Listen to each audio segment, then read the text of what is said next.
Hello friends, welcome back to healthy lifestyle. இன்றைக்கி வீடியோவில் நாம் எதை பற்றி பார்க்க போகிறோன்னா, தசைகளை நல்லா வலுவாக வச்சுக்க நீங்கள் இந்த ரூல்ஸை ஃபாலோ பண்ணணும். அது என்னடான்னு கேட்குறீங்களா? வாங்க அதை பற்றி தான் நாம் இந்த வீடியோவில் பார்க்க போகிறோம். உடற்பயிற்சின்றது ஒரு தவம் போல். கட்டுக்கோப்பான உடல் வேணும்னா நீங்கள் பல விஷயங்களை விட்டு கொடுத்து தாங்க ஆகணும். சரியான டயட் முறைகளை ஃபாலோ பண்ணணும். முன் அனுபவம் இல்லாத பயிற்சியாளர்களோட ஆலோசனைப்படி உடற்பயிற்சிகள் முன் அனுபவம் இருக்கக்கூடிய பயிற்சியாளர்களோட ஆலோசனைப்படி தான் நாம் உடற்பயிற்சிகளை மேற்கொள்ளணும். நல்ல ட்ரெயின்டான மாஸ்டரோட அட்வைஸோடு தான் நாம் தினசரி உடற்பயிற்சியை மேற்கொள்ளணும். தசைகள் நல்லா பெருசாகவும் வலுவாகவும் வேணும்னா 100% அவங்க சொல்றதை நாம கேட்டு அதுபடி நடக்கணும். உணவு உட்கொள்றதுல ரொம்பவே கவனமா இருக்கணும். பயிற்சி செய்யறதுக்கு இணையா ஓய்வும் கட்டாயமா தேவைப்படும். இனி தசைகளை நல்லா பெருசா வலுவாக்குறதுக்கு என்ன பண்ணணும்ன்றத பத்தி நான் சொல்றேன். முதலாவது அதிக எடை, அதாவது சீரான முறையில நீங்க பலுவை அதிகரிச்சு பயிற்சி செய்யணும். அதுவும் உங்களோட தசையோட வளர்ச்சி உடல்நிலைக்கு ஏத்த மாதிரி செய்யணும். இதுதான் ரொம்ப முக்கியமான விஷயம். ரெண்டாவது வேகமான பயிற்சி. தசை வளர்ச்சியை அதிகரிக்கிறதுக்கான பயிற்சிகளை வேகமா செய்யணும் சொல்லுவாங்க.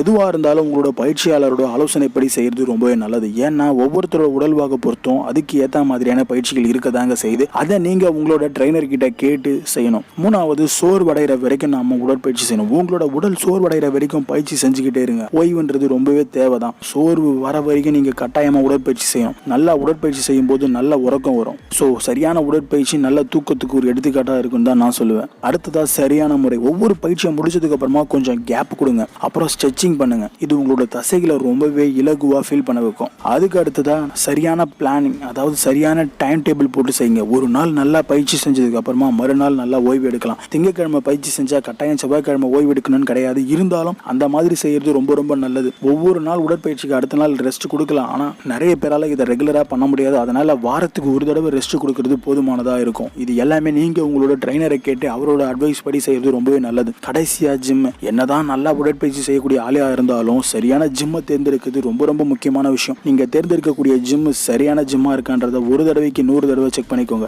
ஏன்னா அந்த ஜிம்மில் நீங்களா உடற்பயிற்சி செய்றீங்களா இல்லை உங்களுக்கான மாஸ்டர் உங்களுக்கு சரியான அட்வைஸ் கொடுத்து அதுக்கான உடற்பயிற்சி செய்றீங்களா அப்படின்றத நீங்க தான் தெரிஞ்சுக்கணும். ஸோ நீங்களா உடற்பயிற்சி செய்யறது அப்படின்றது சரியான விஷயமா இருக்காது. நல்ல விஷயம் தெரிஞ்ச ஒருத்தர் செய்யறது வேற, புதுசா ஜிம்முக்குள்ள நுழைஞ்சு நம்மளா ஏதாவது இருக்கக்கூடிய உடற்பயிற்சிகளை செய்யறது வேற. ஸோ இதை நல்லா ஒரு தடவைக்கு 2 தடவை யோசிச்சுக்கோங்க. ஸோ இந்த வீடியோவில் நாம பார்த்த விஷயங்கள் எல்லாமே கண்டிப்பா உங்களுக்கு ரொம்ப யூஸ்ஃபுல்லா இருக்கும். இந்த விஷயங்களை ரெகுலரா நீங்க ஃபாலோ பண்ணீங்கனாலும் உங்களோட தசைகள் நல்லா வலுவாகவும் உடம்ப ரொம்ப கட்டுமஸ்தாவும் கொண்டு வர முடியும். இந்த வீடியோ உங்களுக்கு பிடிச்சிருந்தா கீழே இருக்கக்கூடிய ரெட் கலர் சப்ஸ்கிரைப் பட்டனை பிரஸ் பண்ணி சப்ஸ்கிரைப் பண்ணிக்கோங்க. கூடவே பக்கத்தில் இருக்கக்கூடிய பெல் பட்டனை கிளிக் பண்ணிக்கோங்க. இது மூலமா நான் போடக்கூடிய வீடியோஸ் உங்களுக்கு ரெகுலரா நோட்டிபிகேஷனா வந்துகிட்டே இருக்கும். நன்றி, வணக்கம். மீண்டும் அடுத்த வீடியோவில் சந்திப்போம்.